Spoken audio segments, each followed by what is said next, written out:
Olá, sou Roberto Torrecilhas e na conversa de hoje nós teremos a DIRKIST, convivências como atleta, gestor e atualmente auxiliar técnico do professor Paulo Turra. Acompanhe.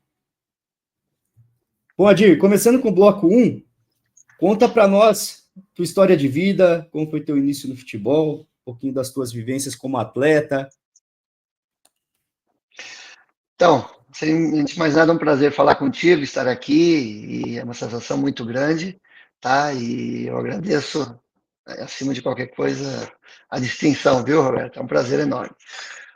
Tem uma historinha já, né, na bola, porque estou no futebol já há mais de 30 anos, né, bem mais. Comecei como atleta, né? A minha categoria de base foi na Chapecoense, depois eu fui para o Juventude, passei pelo Grêmio, depois eu me profissionalizei disputando por muitos clubes no Rio Grande do Sul, né? Guarani de Garibaldi, Brasil de Farroupilha, São José de Porto Alegre, e aí depois eu migrei para o futebol do Nordeste, onde Porto de Caruaru, depois eu fui para o Náutico, e a minha sequência, a partir daí, eu fui para o futebol europeu, né, Portugal, na época, isso em 98 para 99, imagina, há longínquos dias atrás, né, Roberto? Porque na época eu, que fui goleiro, lembro que tínhamos poucos da função jogando fora. Aliás, não se tinha tanto, né, brasileiro fora. E na posição, principalmente, era mais difícil. Portugal ainda trazia muitos brasileiros para jogar, mas não na função de goleiro. Que nós tínhamos o Dida fora, tínhamos o Tafarel, que eram goleiros de seleção. O Tafarel acho que estava no Parma na época. E aí eu tive o privilégio de jogar lá por 5 temporadas, né? Joguei na Europa e voltei para o Brasil em 2004, quando eu joguei pelo Cianorte na época, depois Londrina, depois eu fui jogar no Campeonato Paulista, Rio Branco de Americana, e assim seguiu rodando o futebol até, resumindo, 2007, quando eu fui convidado para assumir uma outra função, e aí de executivo de futebol, onde eu deixei de ser um goleiro experiente naquela altura, né? Eu estava 35 anos, hoje teríamos muito mais tempo para seguir. Então eu deixei de ser um goleiro experiente para ser um executivo jovem naquela altura, né? Então foi uma experiência maravilhosa, exerci ela por mais de 15 anos, até 2000 agora até 2000 há 3 anos atrás, né, 2022. Então, assim, em resumo, depois eu migrei para a área técnica, que era uma situação que eu também tinha no horizonte sempre, devido à função que eu exercia, ex-atleta, executivo. Nesse período todo aí, eu conheci o Paulo, né? Como atleta já nós éramos colegas, jogamos fora do Brasil muito tempo e sempre havia um desejo de trabalharmos nessa área. A gente se completava na forma de pensar e ele é um cara muito capaz que eu sempre acreditei também. E aí quando surgiu essa oportunidade aí, a gente se preparou para isso também, né, Roberto? E aí eu fui acompanhar ele aí, já estou há 3 anos na função de auxiliar técnico com o professor Paulo. Muito bom. Muitas vivências, inclusive, né, Adir? Eu não E, entrei muito. Adir, como que foi esse planejamento teu no final de carreira? Isso você já tinha em mente, se tornar gestor? Já havia no horizonte essa possibilidade? Ou foi tudo de forma muito rápida e com o tempo ali você foi ajustando as coisas? Então, até uma questão interessante. Eu me lembro que eu gravei, ou eu fiz na época, ainda no Náutico, uma matéria que eu tenho guardado, falando assim que na época a gente falava em atleta velho aos 30 e poucos. Era esse o tema. Então, tipo assim, um pouco diferente da visão de futebol de hoje, que enquanto você. Hoje a gente não limita a entrada do atleta, por 16 anos, 17 anos, sei lá, se ele estiver pronto, que ele já é preparado antes, né? E também nem a saída, nós temos exemplo aí do Fábio, do Cássio, né? Mas principalmente o Fábio, assim, os goleiros principalmente, que eu vejo numa equipe como um cargo de confiança, né? Ah, que estão prolongando a carreira, até porque também todos os cuidados, acho que nós somos uma geração que não foi tão bem cuidada assim, né? A gente não tinha tantos cuidados físicos com os atletas como se tem hoje, né? A fisiologia não tinha invadido o futebol como hoje. Então, uma série de coisas que dão longevidade ao atleta, né, Roberto? Então, eu já vinha com isso no horizonte, obviamente, né? Óbvio, se tu me pedisse assim, na época era a área técnica, era ou trabalhar com goleiros ou ser treinador, obviamente. Mas surgiu essa situação e coincidiu que o Rodrigo Caetano, né? Hoje um exemplo na função, mas na época que eu e ele jogamos junto durante quase 3 anos, um amigo pessoal, e ele casualmente estava no Grêmio, também um jovem executivo, mas já exercendo a função. E eu lembro que troquei uma ideia com eles que tinha recebido esse convite, e ele disse, pô, cara, eu acho que tem perfil sim, cara, você, qualquer uma das situações que tu for, tu vai se dar bem, vem. E na altura eu fui estar com ele durante 30 dias no Grêmio, para acompanhar o trabalho e decidir. A partir daí, eu assumi essa situação, passei a me aperfeiçoar na função, a gente foi atrás de qualificação para isso também, né, Roberto? E aí seguimos trazendo a experiência de ex-atleta para a gestão do futebol, fomos nos adequando e aí eu fiquei muito tempo nessa função, aprendi muito, que nem eu disse, né, formatar plantel, uh, acompanhar o trabalho, sempre fui um executivo mesmo na área que nunca perdeu treino, hipótese alguma, sempre estive muito próximo com as comissões técnicas, né, e dentro dessa proximidade, sim, que nem eu disse, veio a relação com o Paulo e uma ideia de futuro já meio que planejada lá, que a gente ia acabar trabalhando junto. E o destino cuidou disso a partir daí. Mas mais ou menos a transição foi essa. Eu confesso, sempre falei, atleta, a gente que joga ou jogou, morre 2 vezes no futebol, na vida, tá, Roberto? A primeira é quando você para de jogar, uma sensação de impotência pura, de morte do atleta, ex-atleta, né? Você acaba com aquilo que você fazia e passa a ter uma nova função. E depois, logicamente, quando chegar a hora de cada um, né? Mas por isso que eu digo que o atleta morre 2 vezes, né? Agora, ainda bem que a longevidade está levando a mais e a consciência nos atletas também, a preparação, cuidado. Mas a minha transição foi dentro disso e nossa, naturalmente agradeço ao futebol tudo que me deu, me dá e foi uma experiência fantástica e maravilhosa. Adir, dentro do futebol, tu viveu diversas gerações.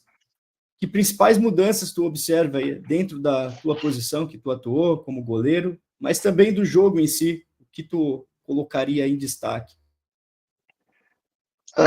Bem, Roberto, não é por ser da minha posição, mas eu vejo que a que mais sofreu mudanças foi realmente a posição de goleiro, né? Nos últimos 20 anos para cá, 10 principalmente. As regras foram mudando para dificultar a vida do goleiro. Se você lembrar e olhar jogos da Copa de 70, você via que o goleiro pegava a bola, rolava, pegava, rolava, né? Aí viu-se para dar dinâmica no futebol, já não podia fazer mais isso. Depois mudou-se a questão de atrasar para o goleiro, já não podia mais nem pegar com a mão, já não pode. Aí veio a regra dos 6 segundos, 8 segundos, né? E aí veio a regra dos 8, né? Aí veio a regra agora do escanteio. Então, resumindo, uma vez eu sempre dizia assim: quem não jogava bem com o pé a tendência de ser goleiro era grande, né? Se ele tivesse envergadura e algumas aptidões. Até se fabricava muito goleiro pela característica física.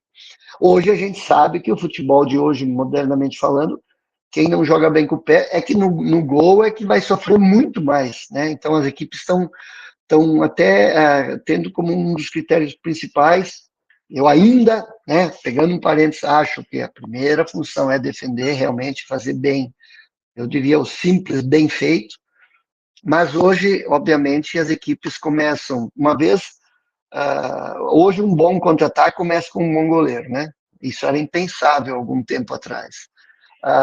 Hoje, a gente vê as defesas jogando em linha muito mais alta que jogava-se antigamente. Então, os goleiros têm que ser basicamente um líbero, né? Algumas das coisas que me ocorrem assim, mas principalmente na posição, sem dúvida nenhuma, hoje também em função, Roberto, das transmissões e do número de câmeras que tem o jogo ficou muito explícito, eu diria. As equipes ficaram explícitas umas para as outras. Então, a função evoluiu, Interessante. porque todo mundo se conhece muito, né?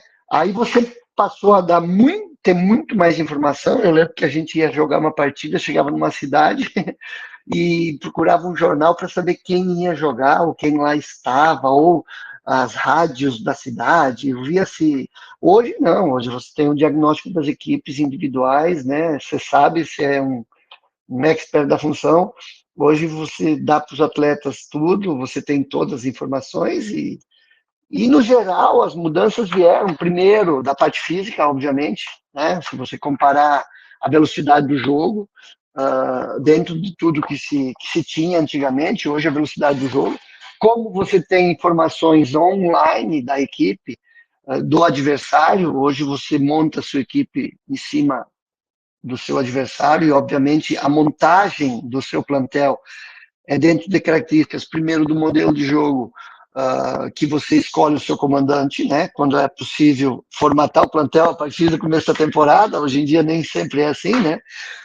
Ou então, em função daquilo que você vai ter do adversário para você usar. Então, hoje a gente tem, nesse dinamismo, fatores que realmente mudaram completamente com o que se tinha antigamente, né? Então, essas evoluções aí do goleiro, das funções dos atletas, hoje um atleta percorre muito mais, hoje você treina com mais qualidade, porque você tem mais números, você tem mais medidores, né? Você consegue trabalhar mais isso e mais especialistas, eu diria, porque as equipes técnicas hoje estão se especializando em todas as áreas, é da parte setorial, é da parte defensiva, é da parte ofensiva, é da bola parada, é da questão de melhoramento técnico individual do atleta, né? Uma vez não se tinha tudo isso, então hoje o treinador acaba tendo mais pessoas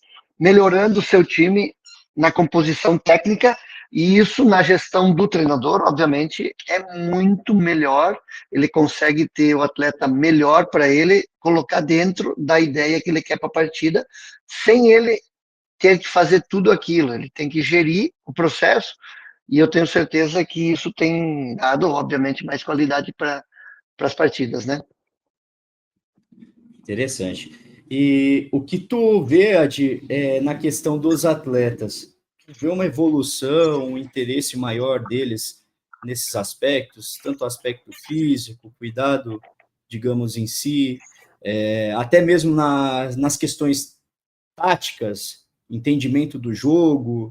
Hoje tu enxerga um atleta mais inteligente para tu debater alguma situação, ou antigamente tu identificava alguma situação que hoje se perdeu?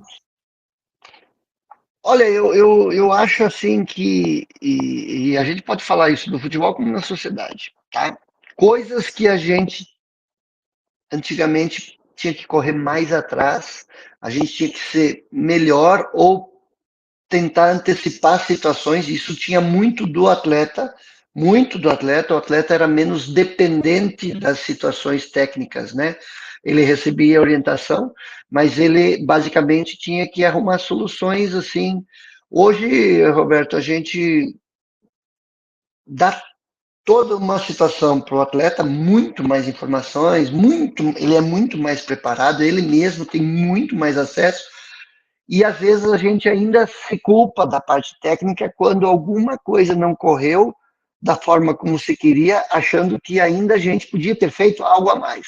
Então, assim, a, a forma de pensar hoje, principalmente, ela exime um pouco mais os atletas, né? Eu acho assim, ainda recai muita responsabilidade sobre a comissão, sempre, né? Tanto que é mais fácil nesse sentido, mas também, obviamente, os atletas evoluíram, né? A gente pega atletas aí, eu já tenho, mesmo na Europa agora, atletas que pesam a comida, Roberto, atletas que se preocupam muito mais com a sua parte física, né? Sei lá, hoje os atletas têm comissões próprias, às vezes, né? Eu digo comissões assim, staffs, desculpa, próprias, que seria preparador físico, fisiologista, né? A gente está falando em padrões aí que os atletas já estão assessorados, então eles estão muito mais preocupados com a sua parte física. Até porque o futebol de hoje exige isso, né? Ou você entra nele, está nele pleno, ou você é eliminado dele, né? Eu costumo dizer hoje que não é o maior que vence o menor, é o mais preparado que vence o menos preparado. Então você tem que estar entre os mais preparados. Então, o atleta de hoje ele é muito mais evoluído. Agora, como eu disse, falta ainda algumas coisas em relação àquilo que a gente, desde cedo, a gente tenta dar ou dá basicamente muito mais. A estrutura que os atletas de base já têm, a gente fala em alto nível, mas hoje ele chegou em todo canto, né? As escolinhas já têm acesso a muita informação, então os atletas são blindados muito cedo, né?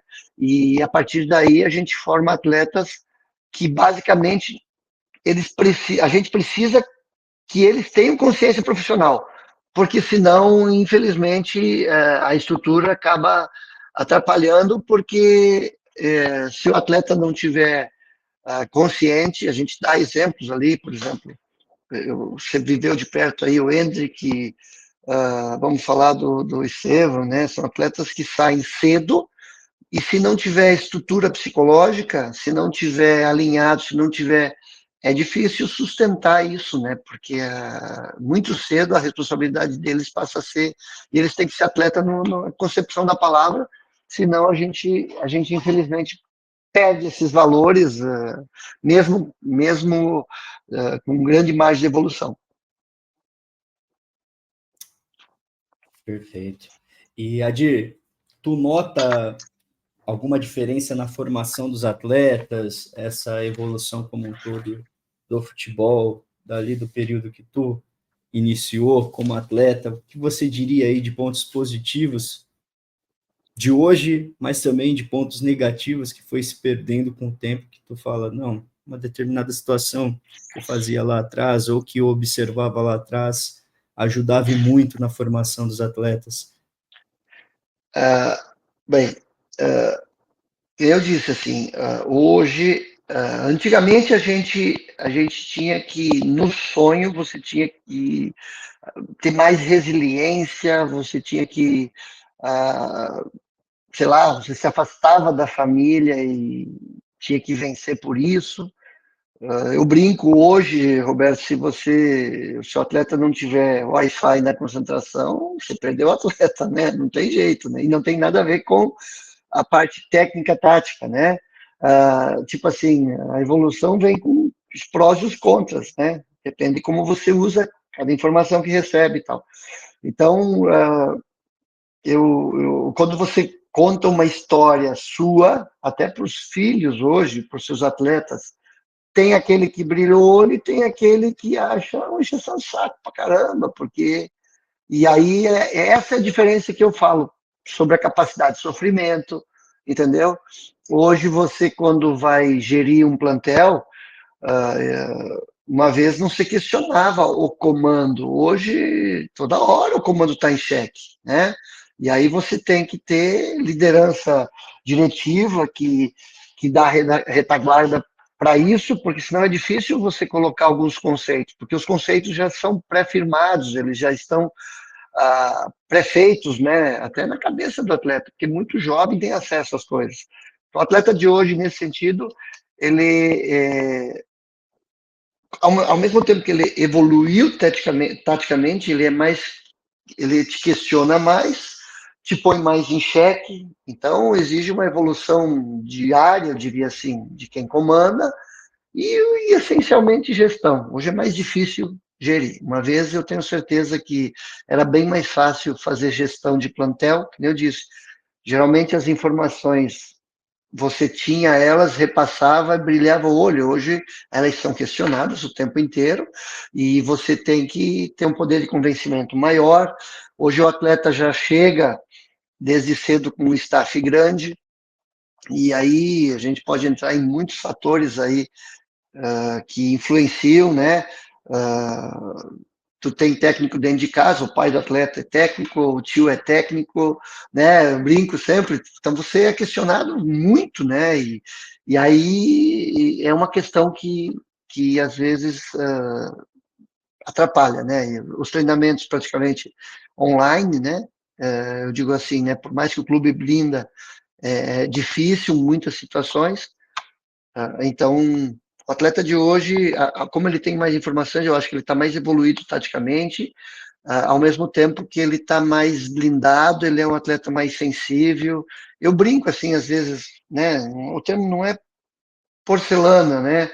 Mas assim, o futebol chegou num nível que realmente o atleta tem muito peso em tudo que ele pensa, que ele fala. Antes não era tanto, tá? Então isso é um assunto assim bem colocado que a comissão tem que ter muita atenção e saber gerir muito isso, porque senão ele está em xeque todo dia. Concordo. A importância da coerência e de estar em conhecimento a par dos assuntos o tempo inteiro. O tempo inteiro, porque tem muito atleta interessado que também está estudando tão ou quanto igual você. E Adi, o que ter jogado, né? Tu ter tido essa experiência como atleta, tu consegue assimilar que é positivo para ti como auxiliar hoje, mas foi no período teu como gestor? Eu acho primordial, sem desconectar quem não jogou absolutamente. Eu acho, para mim, Claro. primordial, porque você, por ter vivido, eu sei o que pensa, eu sempre digo pro atacante, eu sei como eu pensava como goleiro, né? Então, assim, exatamente a experiência vivida, ela me ajuda no contexto, né? Geral. Então, eu levo muitas situações. Eu vejo o papel do auxiliar, ele é hoje muito forte, porque se divide as funções em todos os treinamentos, né? E o auxiliar, ele tem que estar conectado sem esquecer que o comando maior sempre é do treinador, obviamente, né?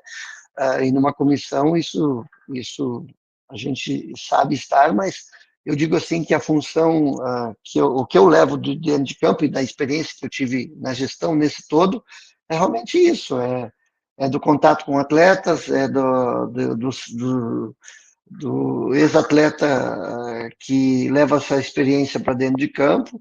Eu sempre, na formatação, né, a gente estudava muito perfis, né, de atletas, a gente estudava conexões de atletas, hoje da mesma coisa. Eu, particularmente, gosto de ver o atleta com três características, né, para avaliar, e aí em treinamentos eu tento definir os conceitos. Você tem o conceito da posição, do modelo do jogo, né, Roberto?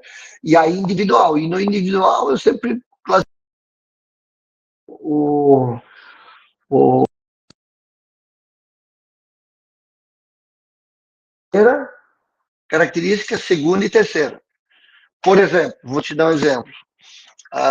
Eu te dou um atleta aí que se diz assim, fala um atleta do Palmeiras e aí determinado atleta, sei lá, ele diz, a primeira função dele a primeira dele é o drible, a segunda é o passe, a terceira é o chute. Ó, temos um medidor. A primeira dele é o passe, a segunda é o chute, a terceira é o drible. Você tem um outro medidor. Né? Então, de repente, assim, na gestão, ou na decisão, ou no dia a dia, você estimula mais determinada coisa que falta, ou você, por exemplo, se tem um meio de campo com 3 atletas que tem a primeira característica, é o drible, você não vai ter tanta construção, né? Se você tem atletas que a primeira função é o chute, você não vai ter armador. Então, assim, dentro dessa linha de individualmente, eu procuro contribuir também nesse sentido, que é o que eu penso do atleta, né? E, e aí tentar estimular aquilo que ele pode acrescentar. E aí começa a falar sobre evolução individual. Então, olha, você tem. E aí trabalha-se muito com vídeos, né? Hoje, principalmente, você pega o atleta e coloca, olha, essa aqui você de novo girou e você podia ser mais.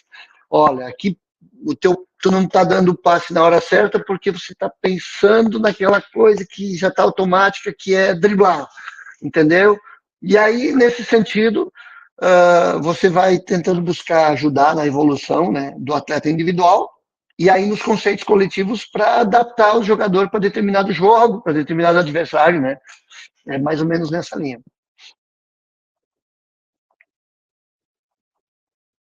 Maravilha, maravilha.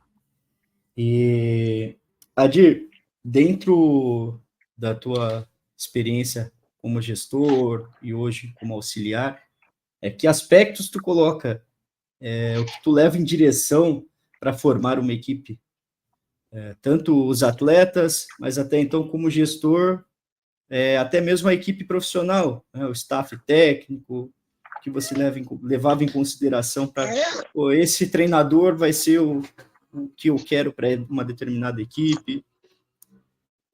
Primeiro, a gente olha o aspecto profissional num todo, né? Tanto do atleta como eu penso como um treinador.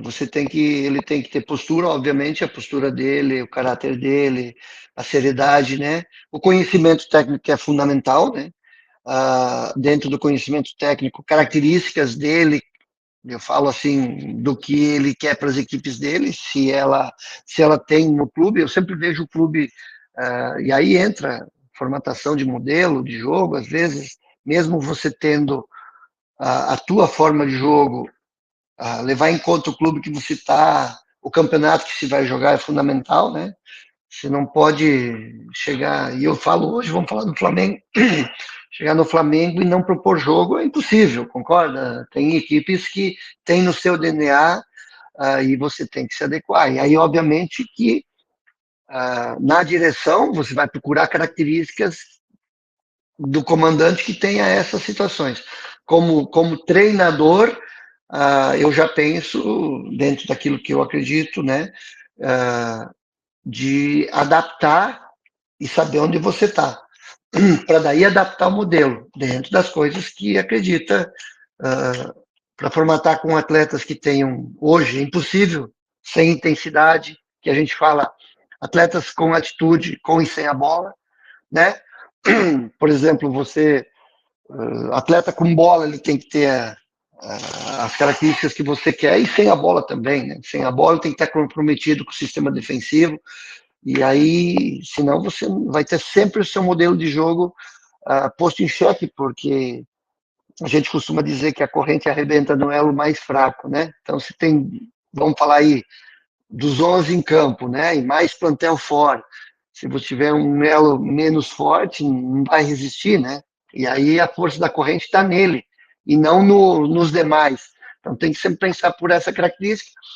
Eu vejo muito isso, lógico, o lado profissional do atleta. Hoje até mais fácil que antigamente. Antigamente, eu falo assim, na formatação do plantel, até alguns anos atrás, você tinha menos informação, você buscava informação com terceiros. Hoje você tem, que eu digo de novo, online, você até sabe se está levando um atleta com algum problema, onde você vai atacar para. Você até negocia com o próprio atleta sobre o comportamento dele. Hoje os gestores estão colocando isso em contrato, né?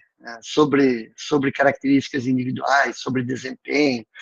né? E então, assim, na formatação das coisas que eu acredito e que a gente leva são justamente isso. A questão comportamental, primeiro a técnica comportamental e depois o comprometimento que o atleta tem com a equipe no todo, com o resultado do jogo, porque às vezes você tem que sair da sua característica principal, que seria uma determinada, para se envolver no problema da equipe. Eu falo que o problema de um, isso é que nem numa família, Roberto.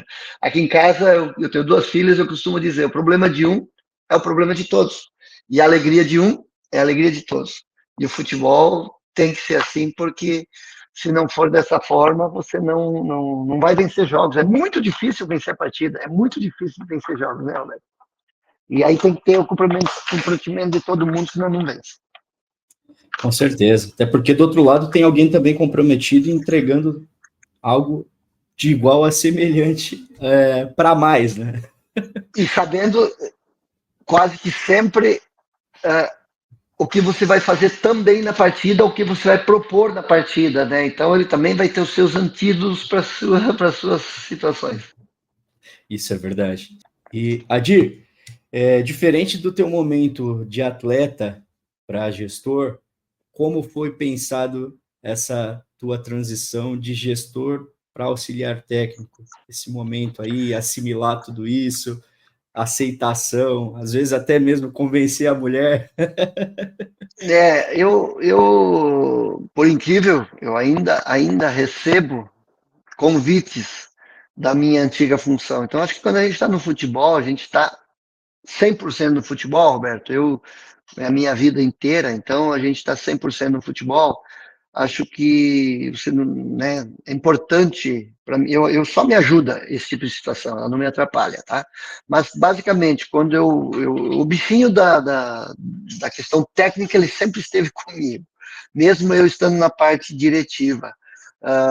Que eu disse, sempre fui um executivo que acompanhou as comissões, eu acompanhei sempre os treinamentos, eu sempre que solicitado, colocava a minha opinião, né? Mesmo quando tinha que fazer cobranças, elas eram equilibradas, sabendo da função, mas sempre dentro da área. A única coisa que eu não misturei, quando eu fui gestor, eu nunca misturei as situações, né? Eu nunca entrei como treinador de equipe que eu fui, da equipe que eu era o executivo. Não, isso nunca fiz. Mas fui me preparando sempre pensando no dia que esse dia chegaria. E aí, a partir daí, ele chegou, né? Que nem eu disse, já era um planejamento, eu já andava em paralelo fazendo as situações para essa transição. E era uma situação que o Paulo já estava no nosso coração, né? Por duas situações, principalmente pela confiança que se tinha. Ele me conhecia muito bem como eu pensava da parte técnica e tática, a gente já trocava esse feedback sempre. E aí, entendendo que dentro desses quesitos, que eu acho que para uma comissão você tem que ter, lógico, conhecimento, né, Roberto? Tu tem que ter confiança, né? Porque você não vai trabalhar com quem você não confia, independente de qualquer situação. Ele conhecia a minha questão de caráter, né? Eu talvez, se não fosse particularmente o que me ligava muito ao Paulo, eu não fosse amadurecer a ideia, né? Então foi uma coisa que foi amadurecendo justamente pela confiança nele. É um cara que eu acredito muito, acho um cara fantástico, um treinador de mão cheia, e independente porque eu sou auxiliar dele, mas porque eu o conheço há muitos anos, né? Ele foi meu treinador quando eu geria a equipe por duas vezes e deu para conhecê-lo muito bem, né? Desde a época de atleta. Então, falando do Paulo especificamente, ele foi responsável direto por essa minha transição e dentro disso, eu sempre ouvia dos treinadores que aqui passavam que diziam, pô, cara, você tem que ir para a área técnica porque você pensa bem futebol, você entende, você viveu, você tem que contribuir lá, aqui já deu para ti. Outros treinadores que passaram por aqui, que marcaram para mim, o João Bursi, né, um cara que eu admiro muito e que a gente sempre teve uma afinidade muito grande também nesse aspecto, e ele também era um cara que sempre me incentivava para isso. E aí, que nem eu disse, principalmente por gostar muito, sentir o cheiro da grama, né, Roberto? Hoje a gente fala isso, né? Então, a vida foi se adequando, e aí chegou o momento que o Paulo solicitou, diz, ó, chegou a hora, agora eu vou de carreira solo e eu quero você comigo. E aí foi quando aconteceu. E também porque eu me sentia preparado para isso. Muito bom. E foi um processo de preparação que veio ao longo do tempo, para quando chegou esse momento, com toda certeza, emocionalmente, mentalmente, conhecimento, e as tuas vivências agregaram tudo para que isso acontecesse naturalmente. Eu não toquei no assunto da família, mas a minha família, eu brinco, minha esposa é minha melhor metade, tá? Então ela sempre foi muito parceira. Magnífico. Minhas filhas viveram futebol sempre desde o dia que nasceram, porque né, eu lá dentro estava. Então, que nem eu disse, problema de um é problema de todos, também na família, a alegria de um é a alegria de todos. Então aqui sempre fui muito apoiado e, e eu confio muito nas coisas que eu faço, que nem eu digo, sem problema nenhum, né? O que a gente não sabe, a gente tendo vontade com isso, de aprender, vai aprender, e a gente aprende todos os dias, né, Roberto? É um ciclo que não acaba nunca, né? É você passar o que sabe e aprender o que não sabe, é passar o que viu e aprender o que não viu, e assim é diariamente, e com pessoas, né? Então a gente aprende todos os dias. Com atletas, você aprende com outras pessoas que pensam às vezes diferente de você. A gente, quando eu vou falar, eu me lembro sobre atleta, né? E aqui eu coloco alguns conceitos que eu gosto de ler muito sobre treinadores, o que pensavam. O conceito de posição, né? Entra nesse aspecto, porque, por exemplo, eu lembro sobre o Ferguson e sobre o Wenger, né? Eles foram atletas longínquos em seus clubes, e o Ferguson, quando ia solicitar um lateral, por exemplo, ele queria saber quantas vezes o atleta fechou na linha de três, quantas bolas ele cortava de cabeça na pequena área do cruzamento do lado oposto, por exemplo, né? E o Wenger, ele sempre, na posição, procurava um lateral, queria saber quantas vezes ele cruzou para marcar gols, quantas vezes ele passou meio campo, se ele apoiava ou não. Quer dizer, na mesma posição, conceitos diferentes de um mesmo atleta, né? E assim é dentro de qualquer situação. Então, sempre digo, o certo e o errado, eles não são. Ah, não é fundamental, eles variam conforme qualquer processo. Tenho certeza que aí a experiência que se está tendo, a forma que, por exemplo, o Abel pensa é diferente, de repente, de outros sobre uma mesma posição, sobre o que um atleta tem que render. Eu já joguei com. Na época, eu me lembro que tem atletas que jogavam. A gente falava do quarto homem do meio-campo. Ponta esquerda era um quarto homem, né? A gente usava muito esse fator. Esse mesmo atleta virou. A gente pode falar do próprio Alisson do São Paulo. Uma função mais ou menos de atacante virar um segundo homem meio de campo, às vezes até um primeiro volante. Por quê? Porque passa bem, porque são conceitos, né? Porque arma bem, porque tem uma questão tática fantástica, percepção de espaço, é um atleta que anda, vai e vem toda hora, quer dizer, você começa a pensar fora da caixinha. Hoje não tem conceito definitivo sobre posição e sobre característica, tem sobre momento, né? Então, os atletas hoje também são mais polivalentes, eu acho, justamente porque o futebol exige isso, né? Diferente de outras vezes, né? Então, de outros tempos, né? E é assim eu vejo na função de treinador. Você tem que aprender cada jogo o que você pensou para ele. Não vejo problema nenhum você admitir que pensou de uma forma, as coisas não aconteceram. Você entendeu? Isso não é problema. Mas dentro daquilo, evoluir, aprender, evoluir e seguir colocando isso. Basicamente, no modelo, aí sim, a atitude, a forma de pensar, o que se faz com e sem a bola, A gente fala do perde pressiona, né? Isso são formas que, independente de quem entra em campo, no teu modelo, isso aí não se abre mão. Isso, se você conseguir colocar isso, principalmente, é meio caminho andado, depois escolhendo as características dos atletas, o jogo te dá as respostas que você quer daí. A partir daí, tomar a decisão do atleta, obviamente. Eu digo que nosso trabalho vai até um ponto e a partir daí o atleta tem que fazer. E você tem que ser feliz em escolher o atleta que, dentro das informações que ele recebeu, associado à sua tomada de decisão, é o atleta que vai mais te dar retorno naquele jogo.